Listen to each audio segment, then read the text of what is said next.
Hi, everybody, and welcome to week 8 when we tackle the paid workforce.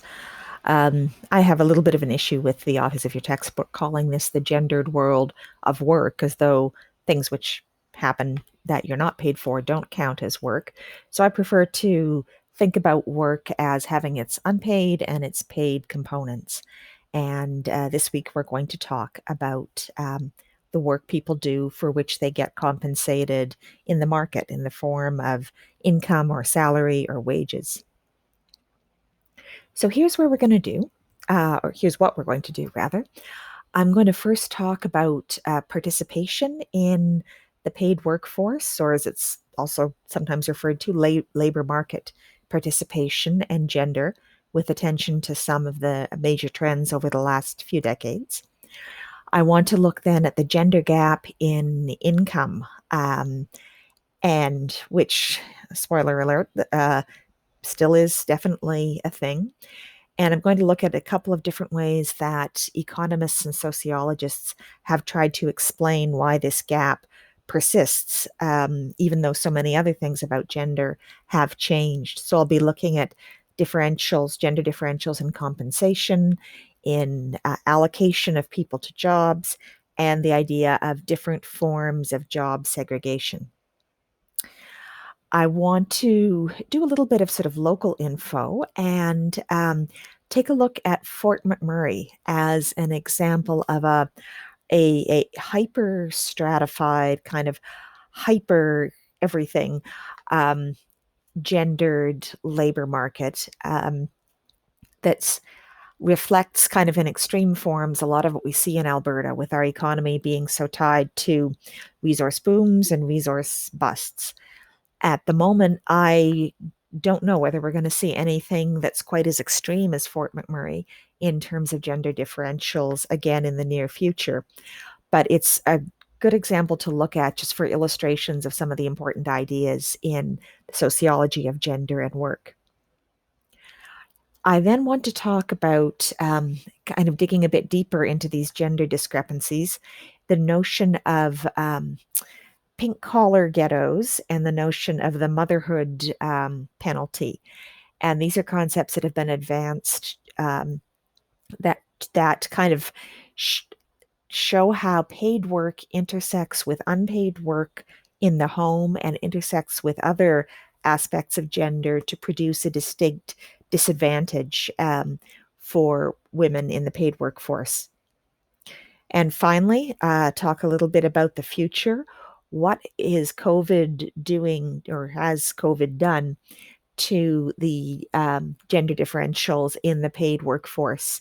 We don't know yet. We probably won't know for a long time, but the news doesn't appear to be that good. But this is a moving target, of course. It's going to be changed and updated as the years go by and as more information about what this massive dislocation has done to the workforce comes in. So here we go. Okay, what you're looking at here shows the proportion of adults in what economists consider the prime working years, which is sort of 25 through mid 40s, who are actually in the paid workforce.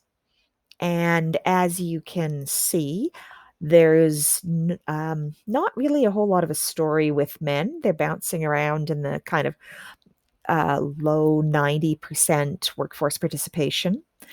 The story is with women, where you go from a situation in 1974 where less than half of women aged 25 to 44 were in the paid workforce. The rest of them were not working for pay, to a situation in 2014 where the gender gap has shrunk considerably, and the vast majority of Canadian women in that age group are in the paid workforce. And this, of course, is all about the timing of marriage and babies and child rearing and so forth.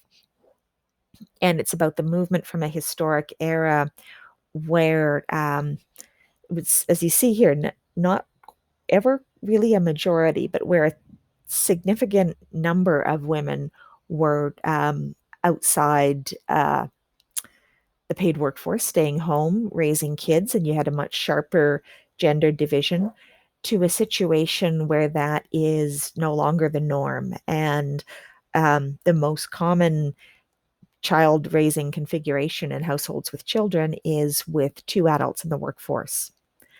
So men's participation hasn't changed a whole lot. Women's involvement in participation has taken off enormously in the last few decades. There is even, this is kind of a side note here, you may notice that men's participation seems to be dipping down and wondering why that is. And there are many explanations. Part of it is men taking longer, going for more higher education. So in their mid 20s, they might still be working on master's degrees or something like that.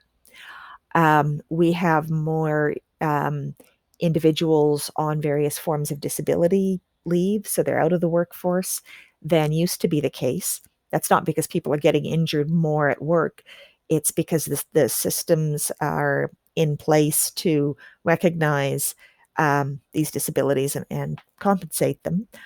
And there's also, particularly among young men, the phenomenon of a growing number who are what the sociologists call NEET, NEET, which stands for not in education, employment, or training.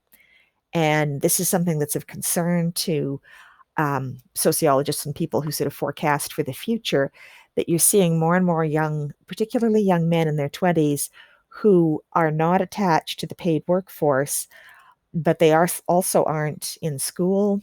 They aren't engaged in raising children. More young women who are not in the paid workforce are involved in raising children. And we don't know what's going to happen to them. We don't know if the NEETs are going to just enter the workforce at a later age, or whether we're looking at a generational change that will produce a larger group of men who are kind of permanently delinked or disconnected from the paid workforce. But the subject of the NEETs is a whole other thing.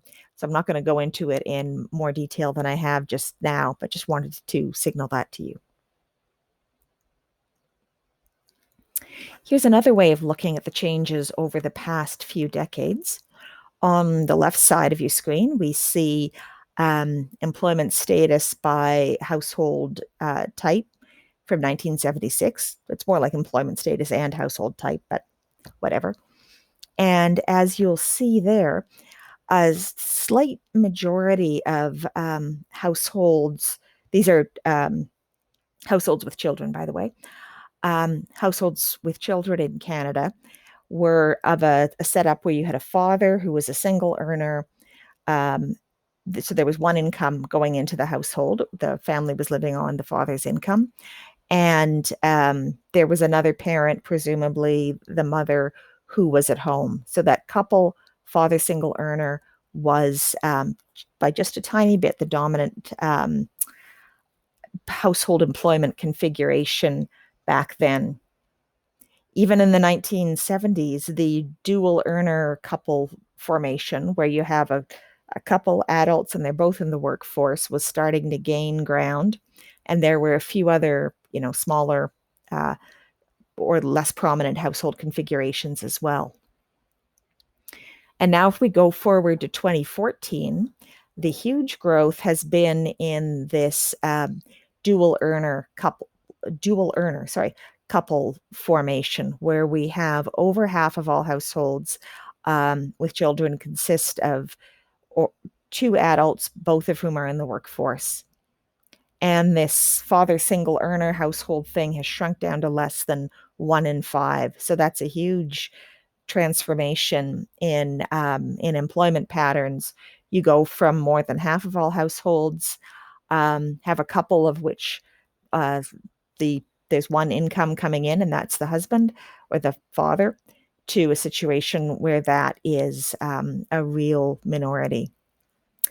And the other big increase up here has been in the single parent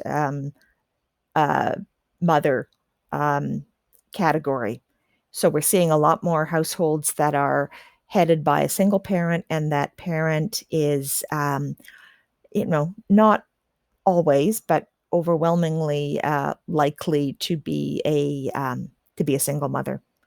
So those are the two biggest changes that we've seen going on here, and they both involve women's attachment to the paid workforce. In a single parent family that's headed by a mother, you know, she's if anybody in the family is earning, it's going to be her because she's the only adult. So that also testifies to women's movement into the paid workforce. I want to note for a moment one of the most influential factors that are involved in women's movement into the paid workforce and their ability to sustain their attachment to the paid workforce, to remain in work. And that is the availability of childcare. So those pie charts that you just saw would look very different if we sort of drew them up for different cities, which I didn't do because I didn't want to be, overwhelming you with numbers and charts and graphs and whatnot. And that has to do with the availability of high quality childcare. That is like the number one conditioning factor in women's employment. I just pulled out a few cities here where you can really totally see the contrast. There's the city, there's the male female employment gap, which is the number of percentage points between male in that prime 25 to 44 age employment and female employment in that same prime age group. And then there's the average monthly cost for childcare. So Toronto's got a big gender gap. There are a lot more men in that age group in the workforce than there are women. And Toronto's also got like astronomically high costs of childcare. So what happens, of course, is that when a child comes along, the cost of childcare, assuming you can find it, might actually be more than one parent is making in the paid workforce. So you end up with one parent, usually the mother, who stays home with the child until the child's able to go to school. And that feeds into this gap between men and women. Edmonton, somewhere in the middle, we've got a pretty big male female employment gap. And we've got a fairly average, but still really high, monthly cost of childcare. $900 a month is enough to make the difference between, yes, we'll send our kids to childcare and both parents will be in the workforce, and no, this is getting really too expensive. We can't afford it. Somebody's got to stay home with the kid.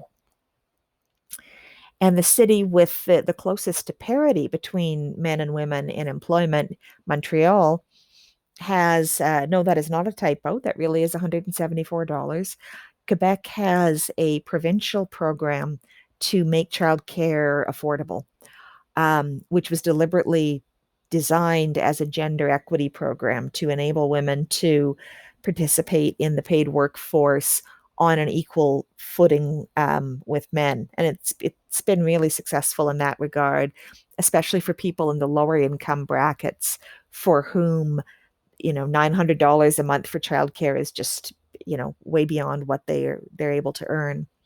So very low, provincially controlled and regulated childcare, and we have a lot closer to equality between men and women in the paid workforce. So I just want to underline how important this childcare piece is in terms of gender equity. Okay, let's talk now about the gender gap in income. And from looking at the last few slides, you probably will have figured out that if men, although things have changed a great deal, if men are still participating in the paid workforce in greater numbers than women, they're probably overall making more money. And that is absolutely right. I'm going to look at hourly wages rather than annual salary.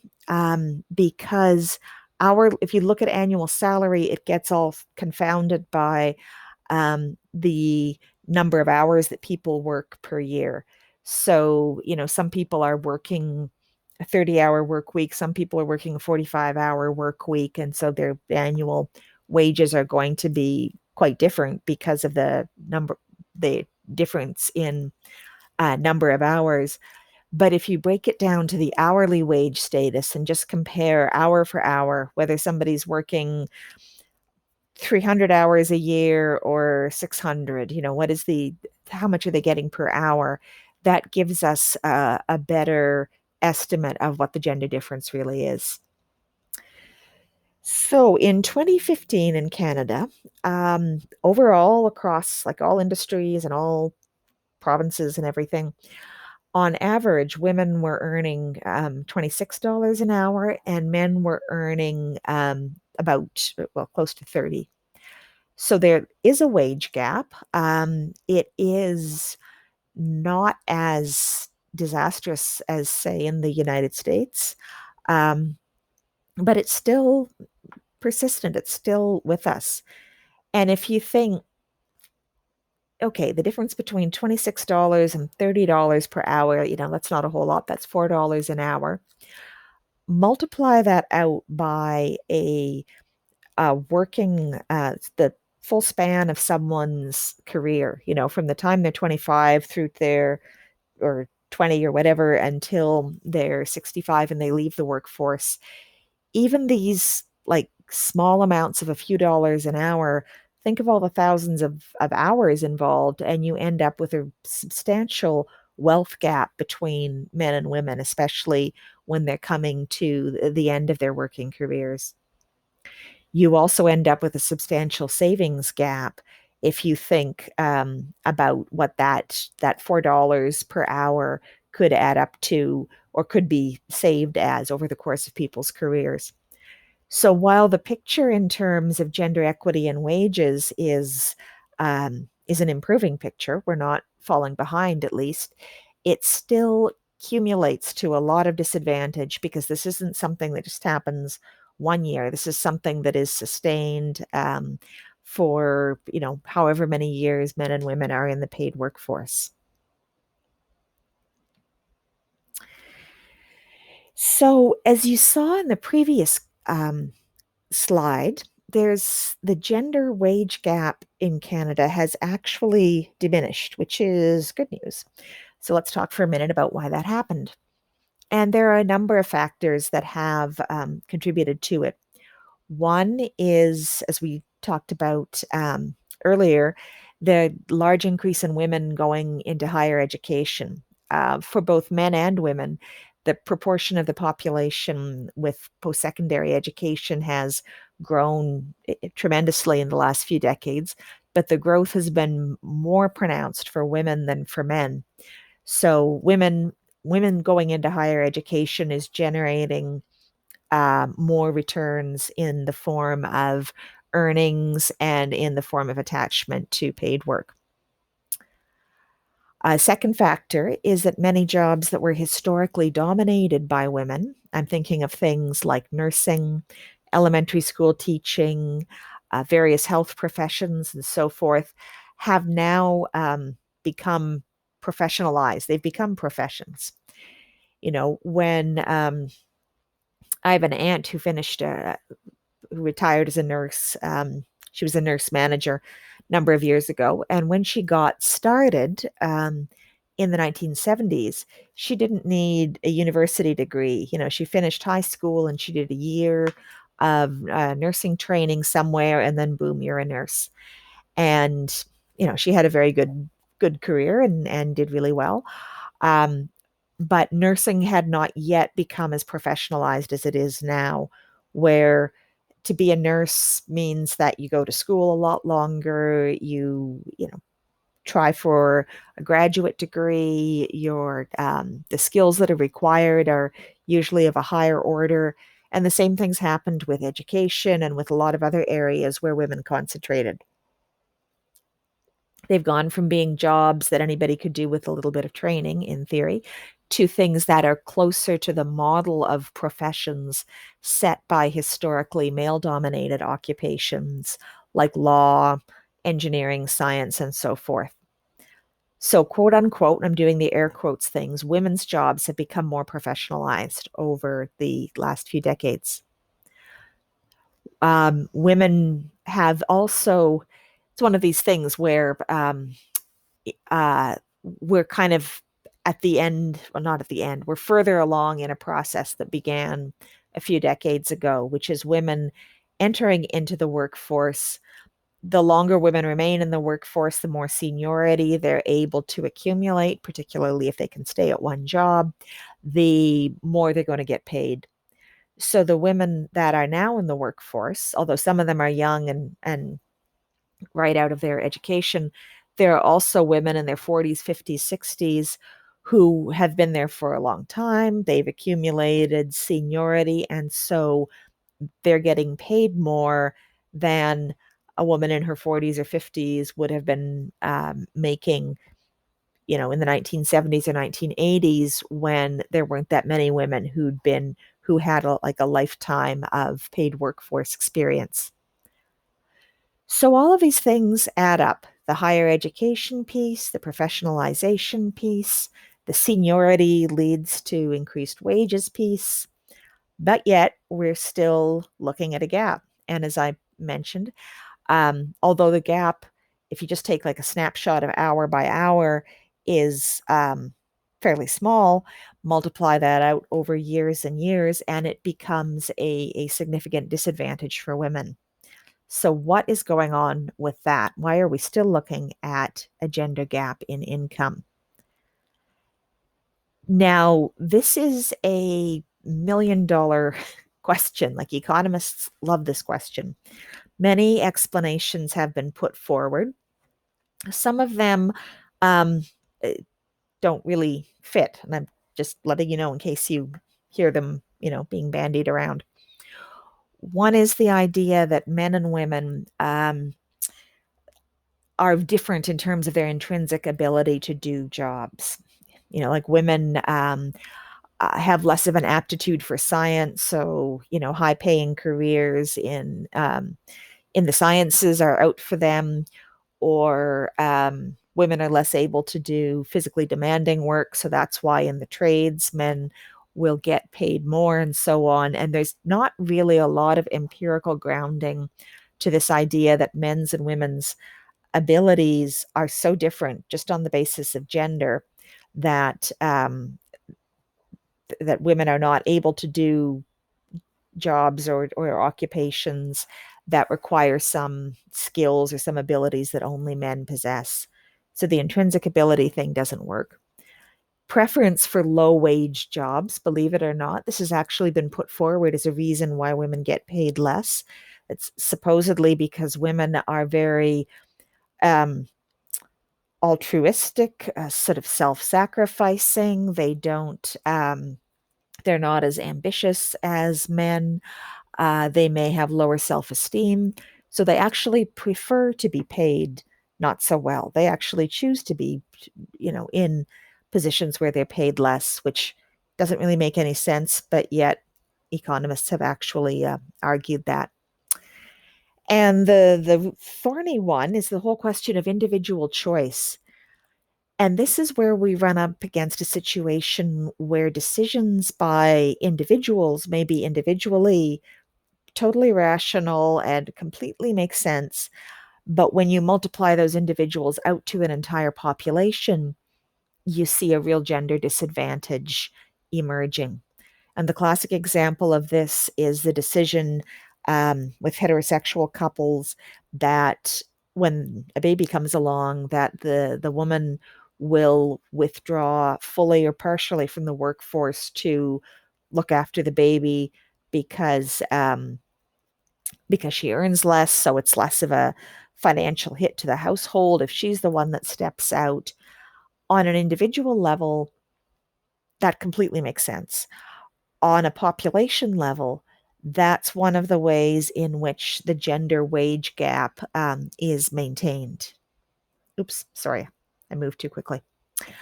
Um, so we can explain our decisions by saying, we made individual choices about jobs and workforce attachment and so forth. But just saying, well, it's individual choice doesn't really answer the question of why are so many individuals making choices that end up to the disadvantage of women in the long run. So the individual choice argument is not really an argument. It's just sort of moving the focus from collective patterns and the distribution of women within economic structures, which we're about to get to, moving the focus from that to the focus of individual people making what are, the best choices for them in their lives. Okay, here are some explanations which do have a little more traction. The first is the idea of differential allocation of people within jobs. And economists who favor this look at the distribution of men and women in often in quintiles of occupations with according to their average annual income. And rather than just like pull out a bunch of information about pharmacists and dentists and whatnot, I just wanted to show you this. When we look at the top 20% of the wage distribution, jobs that are remunerated in the top 20%. So we are talking about lawyers, dentists, pharmacists, university presidents, university vice presidents, university provosts, and I'm going to stop right there. We see that men are overrepresented in the top 25% of the wage distribution. So over a quarter of men in the workforce are concentrated in jobs within the top 20%, versus only 18% of women are in that quintile. If we look at the bottom quintile, the lowest paying jobs, and we're talking about things like fast food worker, cleaner, unfortunately, early childhood educator, parking lot attendant, and so forth, we find that in the bottom 20% of the wage distribution, women occupy a slightly disproportionate chunk of those jobs, and there are fewer men than there would be if men and women were just equally distributed across the wage distribution. So at the high end, we see more men. At the low end, we see more women. And this is an argument about differential allocation. Men and women show up in the income distribution in different places. They're not distributed equally across the wage distribution. Here's another way of looking at this using actual numbers rather than quintiles. So if we look here, the red bars are people who earn less than $10,000 a year. And the blue bars are people who earn a lot of money, who earn more than $100,000 a year. And if we look at the less than $10,000 a year group, 12% of men fall into that very low wage sector. And so the other 88% of men are in higher paying occupations or earning higher incomes.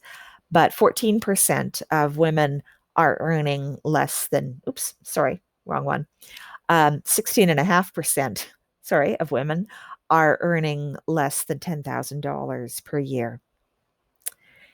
If we go to the other end of the spectrum and we look at the high end, who's earning more than $100,000 a year, we find 14% of men earn more than $100,000 a year, but not even 5% of women are up there in the high wage earning stratum. So women are overrepresented in the very low income group, and they're really underrepresented in the very high income group. So, men and women are not distributed equally across these groups.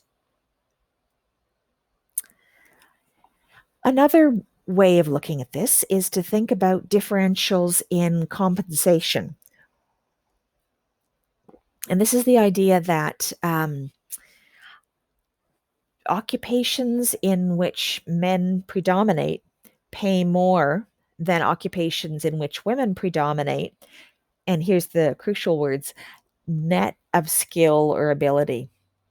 So, without going into a whole lot of detail, Statistics Canada has a way of grouping occupations, grouping jobs according to how much training, specialized education, and skills development is required for that occupation. So something like, again, a dentist would be high in that respect, and something like a general laborer, a warehouse loader and unloader would be low, in that there's not that, loading and unloading and working in a warehouse isn't hard, but there's not a lot of training required. It's not a lot of education, specialized education that's necessary, and it's considered to be a fairly low skill occupation. So Statistics Canada gets all this information about all these different jobs and groups them. And here are some of the hourly wages for occupations in Group A. And these are, oops, I see that we are, yes, there we go. Yeah, so Group A is the very high skill, very high specialization area. And we see that in the blue occupations, the legend to this chart didn't come through very well, but these are occupations in which men predominate. We see that average wages are like $49 an hour for managers in the engineering sector, $44 for managers in financial services. Also in Group A, also requiring equal amounts of skill, equal amounts of specialized training, and so forth. I even pick managerial occupations just for maximum comparability.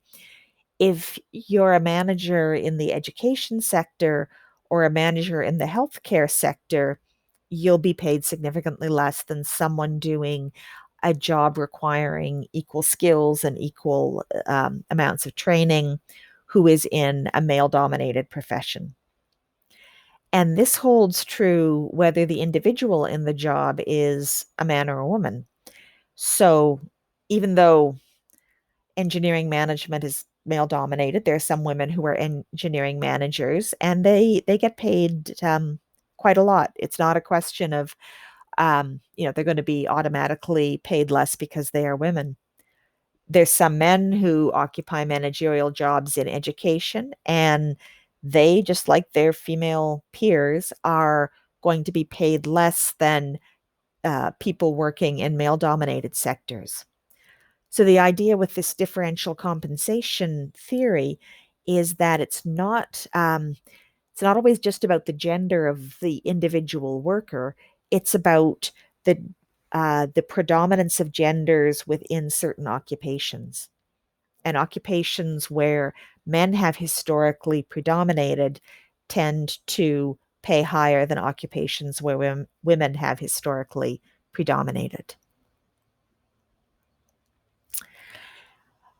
Okay, and now we get to the notion of job segregation, which sort of follows in from this differential, this idea of differential compensation and allocation for men and women. So two types. Horizontal job segregation refers to jobs that are dominated by one gender. So, an example of horizontal job segregation would be the difference between an early childhood educator and a machinist. One job is overwhelmingly women, one job is overwhelmingly men. The difference between them we refer to as horizontal segregation. I'll leave it to you to guess as to which job pays more. These jobs, by the way, in Statistics Canada's taxonomy, they're considered to be on a par in terms of training and specialized education and so forth that's needed to perform them. Vertical job segregation is not as common as the horizontal type, but it's where you find that the genders are unevenly distributed within the same occupation. If we think of that most occupations have like a ladders, like you climb up the rung by rung until you reach the top of the ladder. Situations where you have one gender on the high rungs of the ladder and another gender on the lower rungs are referred to as a form of vertical job segregation. An example here from the education sector would be the high school teachers and high school principals, who are several rungs above in terms of pay and status and so forth. High school teachers are predominantly, though not exclusively, women. High school principals in Canada are predominantly, though not exclusively, men. So the upper rungs of the career ladder in education, you have a clustering of men, and the lower rungs, you have a clustering of women. And that distinction within one occupation is known as vertical segregation. Here's an example of vertical segregation from a low-paying area of employment, which is food services. So if we look at kind of the top rungs of this ladder, or the top paying jobs in the food services category, which StatsCan tells us are people whose job titles are chef or head cook. You will note that at the top of the food services ladder, we have a lot more men than women who are employed as a chef or a head cook. When we look at the lower rungs of this ladder, food counter attendants, that would be like fast food, like Tim Hortons or something. Kitchen helpers, they don't have the job title of cook, but they're there to help. Food servers, support personnel, think of the people who clean the food court and so forth. When we look at these lower paid jobs within the same sector, overwhelmingly these are done by women. So that's an example of vertical segregation in a sector that's generally fairly low wage, with the exception of some of these people at the top. And sort of final thought on the whole question of job segregation. Want to leave you with this quote from the Alberta Union of Public Employees about the difference between janitors and house cleaners. Why are the cleaning staff in hospitals called housekeepers? They aren't keeping house. They're keeping an institution clean, healthy, and safe for patients and staff. Why are the cleaning staff in schools called janitors? They're doing the same work, comparable work, only in a different institution. They keep schools clean, healthy, and safe for students and staff. And then the kicker, so why do janitors earn more than hospital housekeepers? The answer, traditionally, janitorial work in the schools has been men's work, and it's, AUPE is having a little bit of trouble with their proofreading here.